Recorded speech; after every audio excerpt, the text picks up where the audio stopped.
Scholastica, thank you for that introduction. Firstly, in terms of volume to speak, how is this for you and listening? That's okay? Yeah. Great, we'll keep it at that pace. In acknowledgement of your warm introduction, I'd like to thank personally both Scholastica as well as Nicholas for your kind invitation for me to lead this afternoon's seminar here at St Anthony's. It's always nice to be here. It centres me in something of SSM life, even though I'm far away from my home province of Australia. And of course, what is more pertinent for this today is that it is the feast of St Joseph. And why that is pertinent is that having presided at the Eucharist twice today previously in Edinburgh, the Gospel, of course, is the Annunciation narrative from the Gospel of Matthew, in which the message of the Annunciation isn't to Mary, it is to Joseph. And it is Joseph is the one who receives the message of Christ who will come into the world, the incarnation of God with us, the Word, the Logos, that language from the prologue of John's Gospel, which becomes flesh. So it is something of synchronicity that we honour Joseph today as we come to have a particular attention on the doctrine of the Incarnation, first of all. So where we're going to go in the next 50 minutes or so is that we're going to touch briefly on the doctrine of the Incarnation itself. Then we are going to look at the two particular figures, firstly Dorothy Day, in part because she's perhaps the less known of the two within this context. And then we're going to return back to William Temple, look at something of the convergences and contrasts of their thinking around incarnational theology, and finally land in the place where Scholastica was talking about of where Herbert Kelly, SSM, fits into this narrative. So that's where we're going to go. And at the end of that, I'm going to field some particular questions to you for conversation. I understand that part of the seminar won't be recorded. And then following that, I will very gladly receive any questions or comments you have. So that's where we're going to go in the next 50 minutes or so. So firstly, if we paint a broad brushstroke and we think about the doctrine of the Incarnation, one of the essential doctrines of the Christian Church, in that doctrine where we believe that God incarnates God's self into the world in the person of Jesus Christ. And in the person of Jesus Christ, in his earthly form, takes into God's self our human living, our human experience, our human sinfulness, and seeks to redeem our human sinfulness in the action of the cross and the hope of an empty tomb. That in this salvific action, God is acting in such a way that God reveals in the person of Jesus Christ that God seeks to be at one completely with the human experience. And that the other side of the coin is equally true, that God seeks for humanity to also be at one with the divine experience, and that each together live in unity. Hence, you may wonder why I use the title Embodied Theology, because Dorothy Day and William Temple respectively took this doctrine of the Incarnation and said that the other side of believing in the doctrine of the Incarnation is both a moral and ethical imperative for the Church to act socially and to be engaged in matters of human interest with the direct line of thought that human interest is specifically geared to protect the welfare and dignity of all human beings, based on the theological understanding of the Incarnation that God in Jesus Christ dignifies all humanity and that all humanity has an equal status. And as that is the case for both William and for Dorothy, they believe then that there is, as I said previously, both a moral and ethical responsibility and vocation for the Church to be engaged in places where that dignity and welfare is not upheld. Sociologically and historically, that comes in a very particular historical framework. The idealism of the late 19th century, the hope of a new century, the 20th century, and then, of course, the desolation of a First World War. How does that sit with the hopes and aspirations of what a new century can be in the midst of the reality of the devastation of what happens in World War I? And subsequently, within the 1920s, we see the hope of building a new society, welfare, education being keys in people's view, both sides of the Atlantic, about how a society should be built in order that a war like that should never happen again. So hence there needed to be a secure welfare structure in place in which people could receive adequate education to know what was important and of true value so they wouldn't end up in that place of conflict again. But of course, the other side of the capitalist economic boom of the 1920s was a volatile market, which of course led to the Wall Street financial crash of 1929. The other side of that, of course, was the Great Depression. And it's into that Great Depression where human dignity of a working class on both sides of the Atlantic and in many parts of the world was sorely tested. And it's into that arena that both William Temple and Dorothy Day said that the doctrine of the Incarnation upholds that the welfare and dignity of all people needs to be protected, and if the social, financial and political arena of the day is not putting those safeguards in place, then the Church needs to name it. And that is the Church's moral and ethical platform to do so. Day and Temple had different perspectives on how that should happen. I'll talk about that later. But that provides you with both a historical backdrop as well of what shapes them to develop their own distinct incarnational theologies within a specific context. And that's the context into which they step. In addition to that, the rise of authoritarianism in Europe, fascism in Italy, Nazism in Germany, these are also really pressing issues for both Dorothy Day and William Temple, because at this juncture in the very early 1930s, William Temple is already predicting that we're heading towards another Second World War.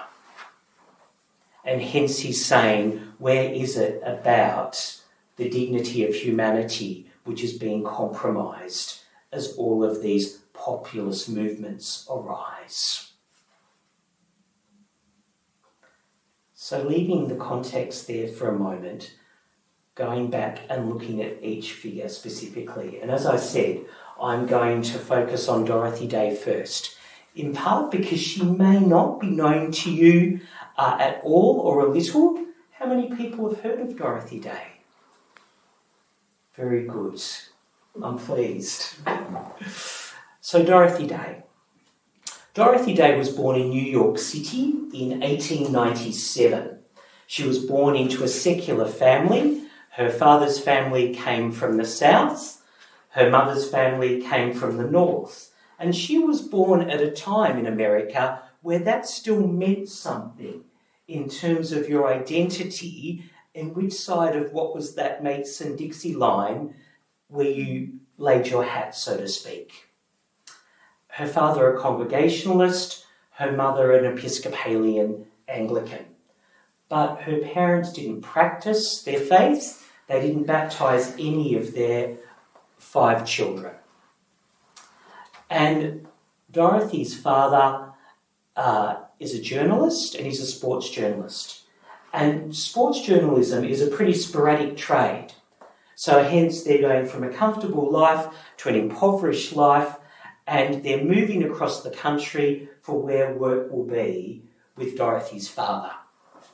They move from New York to San Francisco, to Chicago, and then Dorothy back to New York. The reason why this is important for our pursuit is that in San Francisco in 1906, something very important happens in the life of that city. Does anyone know what that may have been? Yes, the 1906 earthquake. The devastation of that earthquake. Now, Dorothy's family were fortunate in that they lived over towards Berkeley. So they were in, I'm just trying to think, Oakland.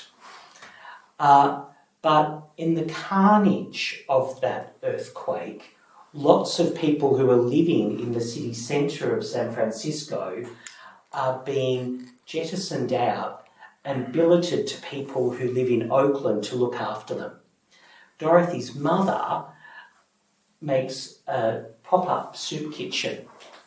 And Dorothy looks at her mother as she's caring for all of these people who are coming out of San Francisco, who are absolutely distraught. They've lost everything. And their people are coming together, showing care and concern. And that switches on a light bulb for Dorothy. She says, what is it about this care and concern?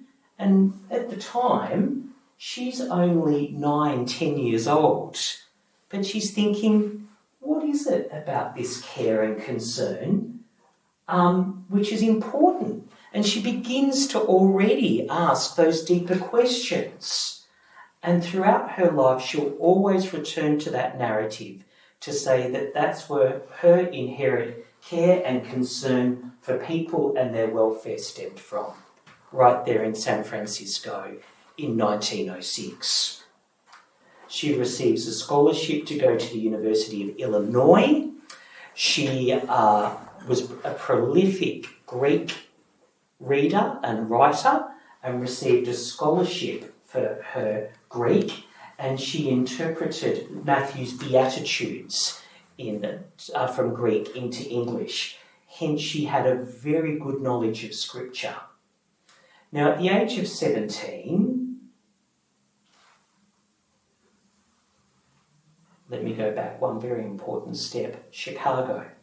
Chicago is where she finds faith, first of all. The Church of Our Saviour, Chicago. So the local rector works out somehow that Dorothy's mother is an Episcopalian. So he appears at the door and he says, I hear your sons have a good singing voice. I want them to join my choir. And Dorothy props up and hears this and said, well, she wants to go and experience what this church is like as well. And there is something about the worship which captures her mind in a way which doesn't capture her brothers' minds, interestingly. At that point, she decides to be baptised. Her parents aren't present for the baptism. 2 members of the congregation stand as her sponsors. and she is confirmed subsequently by the Bishop of Chicago. And she's at church every week. What captures her about the worship is the Book of Common Prayer, or the American Book of Common Prayer specifically, because that is a book which has both the English and Scottish influences in its construction, so it makes it a unique prayer book in that respect. The Canticles, scripture being put to verse, which is then used in worship. The Venite especially captures her attention. The Psalms, and she goes away and reads the Psalms regularly. And at this time, she feels that there is a home for her in the Episcopal Church in Chicago. Yet, before not too long, as she gets older, and she is also starting to read widely and becomes concerned with workers' rights, that she sees, well, these Episcopalians, in fact, as I look around this congregation, these are all white-collar managers. I don't see many of their employees in the congregation. And about a year afterwards, she steps away from the Episcopal Church because she said it doesn't hold much for her. She sees it as a church of the financial elites within the United States, and her heart is being taken in another direction.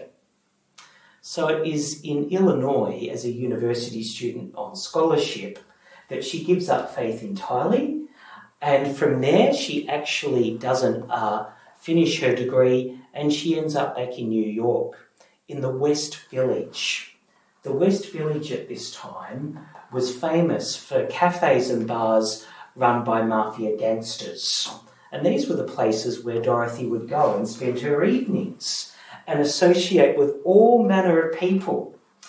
And it was there also that a growing interest in welfare from the perspective of both communism and socialism within a political framework captures her imagination. And she wants to become a journalist, something her father doesn't support, but she goes ahead and does it anyway. And it is there in her writing, even though at this point she doesn't associate it with a faith basis, that she sees within this framework of the United States at that particular moment that the financial and political systems are not geared to uphold the welfare of working people in the way that she feels that they should be adequately. And she makes this very clear. And at this time, she marries, she divorces, she's had an abortion, she has a wide circle of artistic and bohemian friends, and she would walk home from the bars and she would step into St. Joseph's Church, West Village, the Roman Catholic Church, and sit in the back pew. Now, she was a low church Episcopalian in Chicago, so the ritual of the Catholic tradition had no association with her. She was captivated by incense, candles, ritual. And there was something in this about the eminence of God, the mystery of who and what God may be, which captures her imagination. And it is here that she starts to attend church regularly. And of course, she then proceeds to have a common law marriage, proceeds to have a child. Her common law husband doesn't believe in marriage, and she wants her child baptised. And she goes to a local Catholic nun to have her child baptised. That's the end of her common law relationship. And the nun who prepares her for catechesis says, you need to be baptised as well. And of course, this is a context in terms of ecumenical affairs where if a Protestant was coming to be a member of the Roman Catholic Church, it was very commonplace that they would be conditionally rebaptised. And this is exactly what Dorothy did. So she's conditionally rebaptised as a Roman Catholic, and it's at this point in the late 1920s that something happens in 1929. It's the Wall Street crash. The absolute collapse of financial systems and that catastrophic effect on industry happens instantaneously. People are out of work, they're impoverished, and there is very little safety nets to protect them. Dorothy, at this point, looks at local Catholic churches, and she'd see the workers and unemployed people on the streets going to Mass. And of course, the Roman Catholic Church in America at that church was a minority church. It was a church associated primarily with migrant workers of either European or Irish heritage, and they were definitely seen within an American class system to be certainly a class lower than the white-collared, predominantly Protestant managers of industry. And there's something about that she sees, what is it about the Catholic Church that draws these people to Mass? And she begins to believe then that the Catholic Church in the United States, in that social context, is the church that really advocates for the poor in a way that she sees the Protestant churches are not doing in the same way. And she wants to take this a step further. So she meets a Catholic thinker, Peter Morin, and together they establish the Catholic Worker Movement. Now, the Catholic Worker Movement is important because through a series of soup kitchens and then houses of hospitality and farms, the theological ethos of the Catholic Worker Movement is all about creating a new society within an old. They believe, they align themselves with Catholic social teaching of the time, which questions the validity, not just the validity, but the effectiveness of capitalist-based financial systems to protect the welfare of workers. And instead, they look towards English distributists, such as Chesterton and Balloch, who influenced people like Eric Gill. And they believed that the whole financial sector should be reordered, and it should be along the lines of staff-operated industry, which produced enough income to take care of the needs of the specific workers and their needs both educationally and in terms of welfare. And that this is something very much that the staff, the workers themselves, had very much a leading role. So, of course, you could see that Dorothy made enemies quite quickly. Now, isn't this interesting that here we are, we've got a Catholic laywoman in the early 1930s, she's divorced, she's a single mother, she's had an abortion, and here she is, a very devoted Catholic laywoman doing this rather exceptional work. You could see within the religious landscape of New York that she was considered as a slightly contentious figure. Church authorities didn't know what to do with her, but they saw that she was doing a good social work. And she and Peter Morin said that this theological vision of upholding the dignity of workers and welfare is consistent with the teachings of the doctrine of the Incarnation, and thus the doctrine of the Incarnation is the theological basis for the work that they are carrying out. And houses of hospitality begin to emerge all over the country. And Dorothy is a prolific reader. She reads Catholic social teaching, biblical commentaries, church histories. She's never formally trained as a theologian. She never goes to a theological college, but her own natural intellect and absorption of what she reads, then with her journalistic skill, able to communicate a social gospel established on the doctrine of the Incarnation.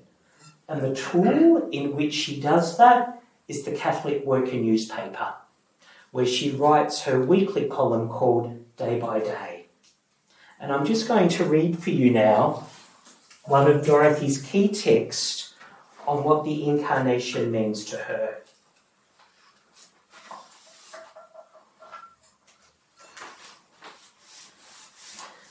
And this comes from an article under the title of The Use of Force. Christ our Lord came and took upon himself our humanity. He became the Son of Man. He suffered hunger and thirst and hard toil and temptation. All power was his, but he wished the free love and service of men. He did not force anyone to believe. St. Paul talks of the liberty of Christ. He did not coerce anyone. He emptied himself and became a servant. He showed the way of true leadership by coming to minister, not to be ministered unto. He set the example, and we are supposed to imitate him. We are taught that his kingdom was not of this earth. He did not need pomp and circumstance to prove himself the Son of God. Dorothy based her Christology of the person of Christ fair and squarely on the servanthood of Christ's ministry, the one who came to serve rather than be served, and that this was the model for all who captured her vision of an incarnational-based welfare system should align themselves to serve and not be served. Alas, the people who came and joined the Catholic worker movement were not paid. No one was paid. They received their income entirely by donation, and people lived in voluntary poverty. And this was something that Dorothy wanted to embed in the ethos of Catholic workhouse theology, the idea of voluntary poverty. That idea that those who would come and serve the poor had the choice themselves to live the poverty of those they served. And it wasn't something of a poverty that, I make myself feel better because I do this to empathise with this person. No. It was a conscious choice, it was voluntary, and the idea of it was that in choosing oneself to be poor, that is a choice that someone who is poor may not have that choice themselves. And that she saw socially that this had a deep theological underpinning. And that taking this in a unique incarnational place was that Dorothy claimed when you served the poor, when you served those in need, when you served those whose dignity was not upheld in the way it should be, that's Christ right there. That person is not an image of Christ. It's not a symbolism of Christ. That is Christ physically incarnated right there. Because in the incarnation, God embodies all flesh. Thus, that person is Christ, and as such, they deserve all dignity to be afforded to them. It was really, really quite a revolutionary teaching, and for a Catholic laywoman to be speaking this with such confidence, but the movement to receive such gravitas was really quite powerful. So this was Dorothy's embodied incarnational theology. It was something which she also named in terms of race and gender and ethnicity, and she spoke directly to the face of questions of race in the United States of anti-Semitism on the same grounds that because Christ had come human, regardless of everyone's religious background, because of their common humanity, they should be afforded respect and dignity. Now, at the time, not all Christians believed that, of course, but Dorothy was very clear about that from an incarnational perspective. So, William Temple. We have evidence that Dorothy knew of William Temple because in 1942, in the Catholic Worker, she makes specific reference to Temple in talking about how he is advocating to support children in the Netherlands who are seeking support to get out and reach safety. And Dorothy makes a note of this and the Archbishop of Canterbury's role in this. So William Temple. No doubt, I imagine everyone here has perhaps heard of William Temple. Born in 1889. Such a contrast of a life to Dorothy Day. At that point when he was born, his father was the Bishop of Exeter, successively the Bishop of London, and then ultimately himself the Archbishop of Canterbury. So that William Temple and his father Frederick Temple are the only father and son clergy family who have shared those dual roles of Archbishop of Canterbury. He, from an early age, again like Dorothy, has an interest in people. And this is interest because he comes from a British aristocratic background. He's educated at Rugby School. He becomes an exceptional student. He then goes on to Balliol College, Oxford, and reads classics and philosophy, and there comes under the influence of two very important thinkers, T.H. Green and Edward Caird. These thinkers were very prominent in the school of British idealism as a philosophical school in the mid to late 19th century. Now, what is important just to note about that as a footnote is that British idealism has an important influence on who Temple becomes as a theologian. And what attracts him to the school of British idealism is this idea that everything has an absolute value. There is an absolute power who is a creating force which brings everything within the universe into some form of order, and that every aspect and every piece of matter within that universe has value. And that human reason and intellect in the evolution of time has the capacity to conceive what the value of that specific matter is and to name that. And that mere action of naming the specific value of something gives it its purpose and makes it real. It is an actual real thing.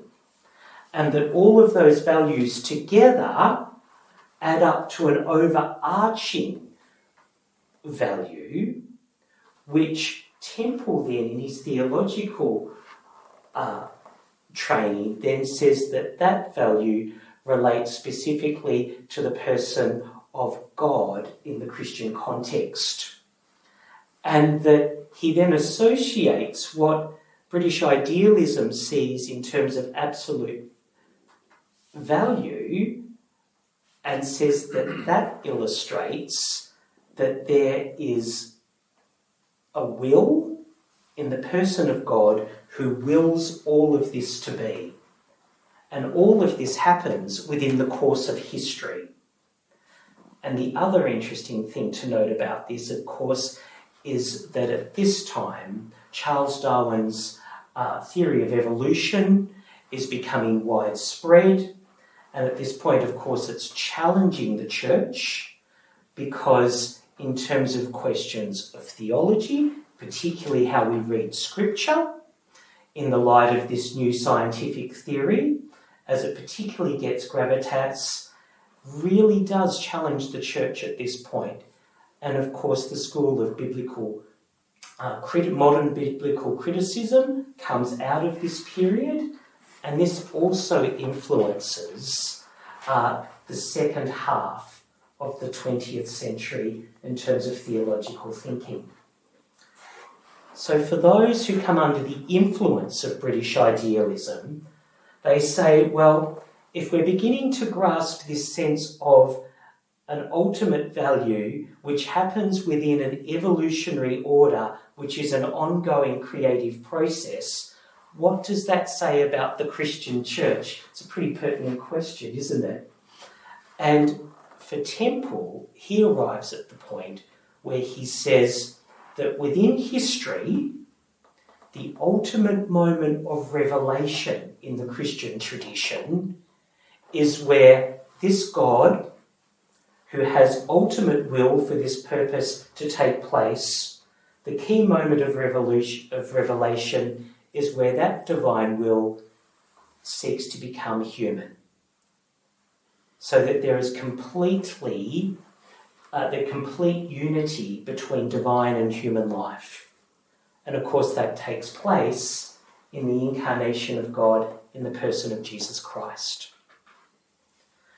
And that for Temple, the person of Christ, hence both his divine will and his human will, in the act of the incarnation, God subsumes Christ's human will so that there is complete unity, and that enables Christ to be in complete unity with God and God's will for his life. And again, like Dorothy, because God's incarnation into the world dignifies all humanity, hence there is a moral and ethical implication to that theology. And the moral and ethical implication for that theology for an established church, which of course is in a completely different place to a marginalised American Roman Catholic Church, is a really important question for Temple as he grows in his ecclesiastical life. Because he identifies within his life as both a priest and a bishop and an archbishop in the wake of World War, financial boom, financial crash, authoritarian movements, a Second World War, that again, the financial systems of the United Kingdom at that time, the British class system as well, were both adverse to protecting the welfare and the dignity of working people especially. And he saw specifically that welfare and education and employment were key.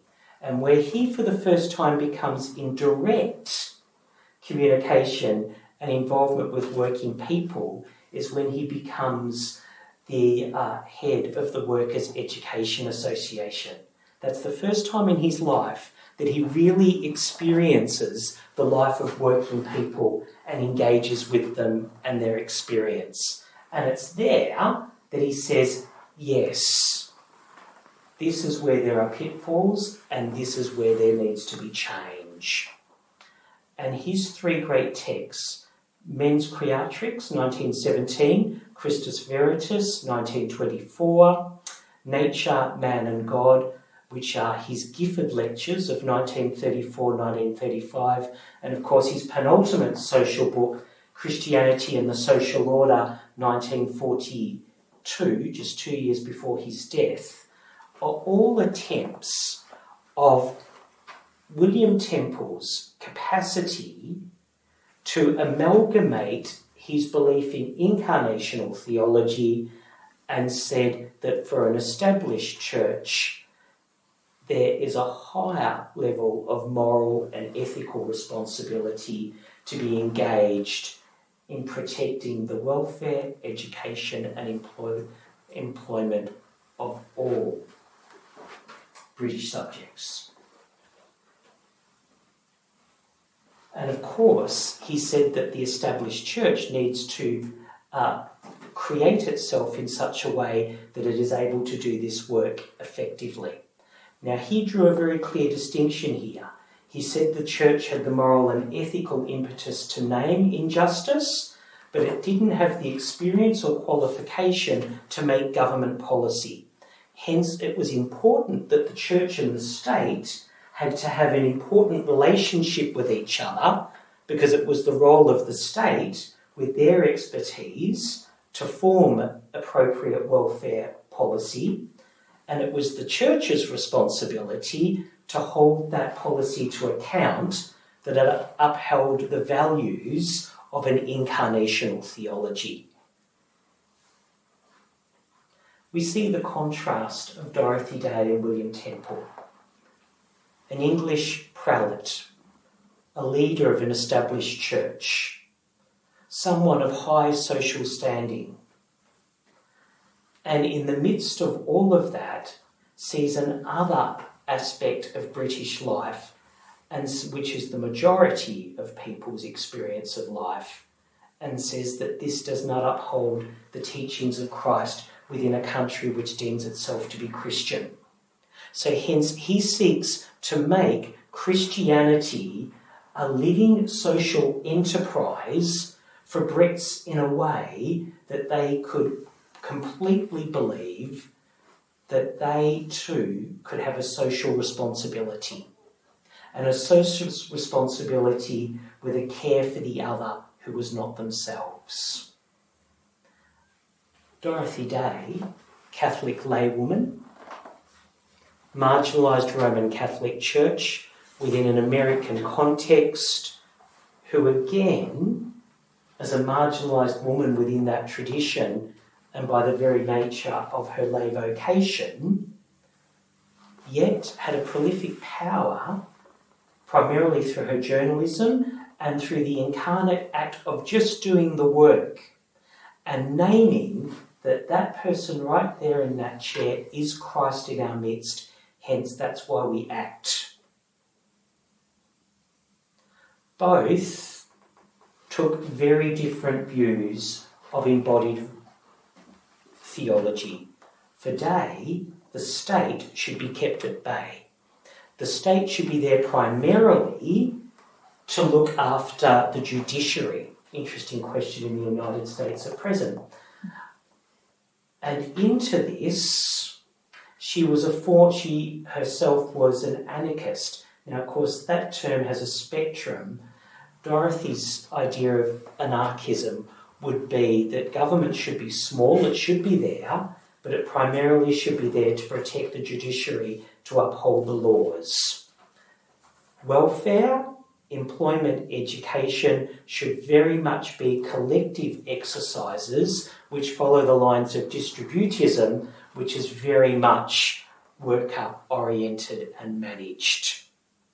So in that respect, she has quite a counter view to William Temple about how incarnational theology should impact welfare and teaching. They both believed in embodied incarnational theology in very different forms. Today, there is a pertinency about their work which in many ways resonates with many of the things we're experiencing globally at present in quite an alarming way. And hence a question I give back to you today is, if we ourselves affirm that the doctrine of the Incarnation is an essential part of Christian witness and identity and the Church's theological existence, what is the social consequence now of believing in the doctrine of the Incarnation? I just want to pose that and see if anyone's got any thoughts that they'd like to... and perhaps at that point I'll stop formally speaking so that Nicholas can stop recording and that we move into the conversation. How's that? What is the link specifically between especially William Temple and Herbert Kelly, and something of the spirit of that which resonates with Dorothy Day. And it really gets back to what Scholastica has just articulated for us. Kelly, as a figure, as an early theological student and curate, someone who had an exceptional intellectual capacity, yet socially was extremely shy and awkward. You know, he writes about how many interviews he had to go for his curacy, for example, and kept being turned down and down. He eventually got to South Wimbledon. And he had his tin tabernacle, as it was called, where he served his title. But it was there in those days where he recognised within the Church of England as it was then, so we're talking late 19th century, was that the theological structures were not geared to support the vocations of young men from working class families. And in fact, it was only recently at that point that Oxford and Cambridge were really putting together a theological system, like the Cambridge Tripos, for example, but it was only men from families who could afford to send them to either Cambridge or Oxford who would then go on to be ordained. And Kelly speaks into this and says we need to completely restructure this in a way where young men who don't come from means have the ability to learn and receive a theological formation. And where he differs, which is on the point which Scholastica was picking up on from, I think, much of the status quo, not exclusively, but much at the time, was that he said, we need to come up with a theological system which is not just my knowledge, but it is being, incarnational being. Hence, what does our study of theology do to us? Physically, spiritually, emotionally. And at the heart of that, as he was coming up with his theological formula, you know, partly influenced by people like F.D. Morris, Scott Holland, who also significantly impacted William Temple, figures who had been influenced, and Kelly himself was influenced by German idealism and then British idealism, and his sense of ultimate value, of worth, is stringent to his theological system, was saying that we need to come up with a system where we define church doctrine in such a way for people who don't have an educational background to comprehend it. And the essential part of getting to that conversation is the formula in which that happens. So that people who don't have an educational background to engage with church doctrine can. And the underlining question is for those young men is, then what do we do with that church doctrine? How does it change us?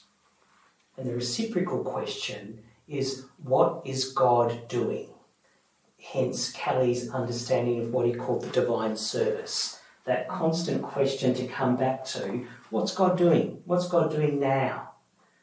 And for him, the power of that question for the men he was seeking to form was to get out into the parishes where people didn't want to go and do curacies, because that was one of the most interesting places where God was acting.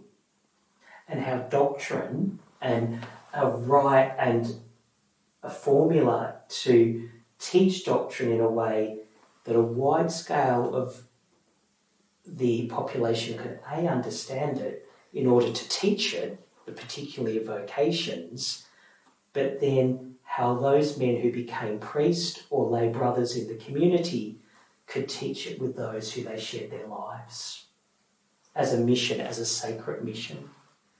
So what I want to end with is a quote from a former member of SSM, Father Vincent Strudwick, who Scholastica and I have had the great fortune to sit at his feet and at his dinner table.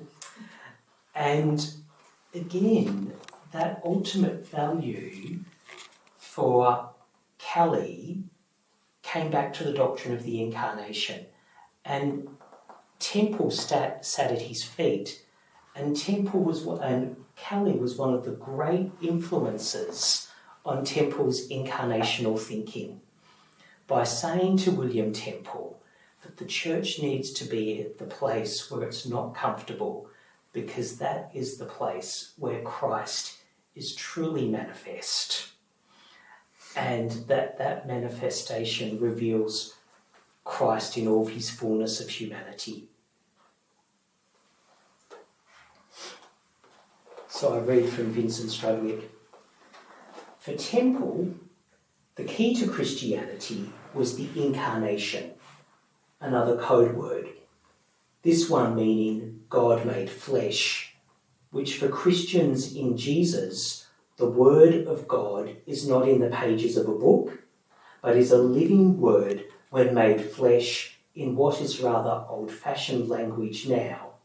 He saw the Incarnation as the culmination of the process of creation. God so loved the world that he gave his only begotten Son. As it says in the Gospel of John, the world is the chosen place of God's love.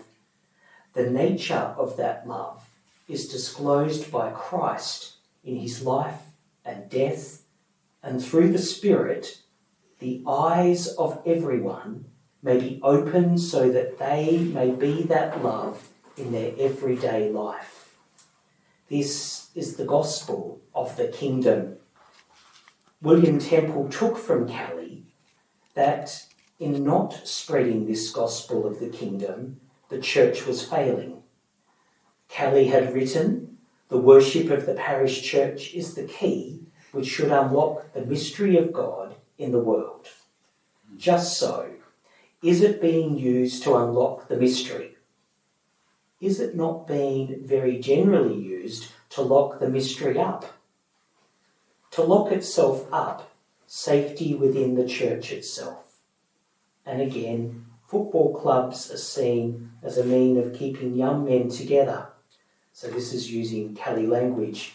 You ought to be interested in the discussions of your working men, because they will then be interested in what you have to say, back to the doctrine point, and come to church.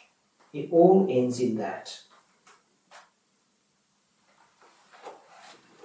So that's enough from me.